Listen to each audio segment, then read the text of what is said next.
らの外国人女性、どうやら人生で初めての挑戦を行うようです。So sabi, it can be used as drinking water. This one.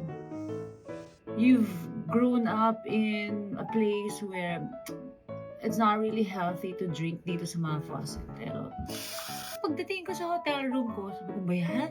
Walang bottled water? Tapos sabi niya, free daw yung water in Japan. Okay. Let's try. Gusto niyo yung takot na takot ako. Although, alam ko naman that it's clean in Japan.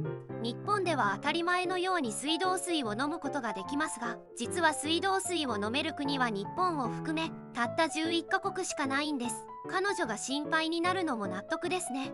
少し不安そうにグラスに注いだ水道水を飲む女性ですが、次の瞬間